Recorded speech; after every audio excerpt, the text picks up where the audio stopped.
Pwede mo akong tiisin. Pwede mo akong i-block sa lahat ng social media mo.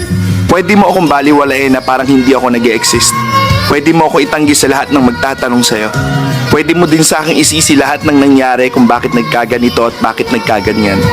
Pero hindi mo pwedeng ikaila na isa ako sa mga taong umunawa sa'yo nung halos wala nang umiintindi sa'yo. Isa ako sa pumiling mahalin ka ng buo kahit sa panahong hindi ka kamahal-mahal. Isa ako sa mga taong paulit-ulit na piniling magstay sa tabi mo. Nung oras na pakiramdam mo, iniwan ka na ng lahat. Isa din ako sa mga taong piniling unahin ka kesa ang sarili. At hindi mo kasalanan yun kasi choice ko yun. Isa din ako sa mga taong minahal ka ng sobra-sobra. To the point na wala na akong inisip kundi ang mapasaya ka.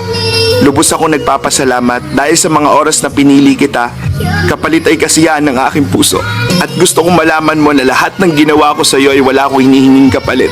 Dahil hangad ko yung mga bagay na magpapasaya sa iyo. Dalangin ko ang lahat ng ikabubuti mo. Sa ngayon, kailangan kong maging matibay. Dahil sa ngayon, ito lang yung kaya kong ibigay para sa sarili ko. Dahil yung taong pinakamamahal ko, may nagmamahal ng iba. Masakit man para sa akin na sabihin to, pero sana maging masaya kayo sa relasyon nyo. Dahil hangad ko lang ay ang kaligayahan mo. Mag-iingat ka palagi, alagaan mo yung sarili mo. At sana wag mong biglang iwanan yung mga taong hindi ka iniwanan sa panahong walang-wala ka. I love you for the last time.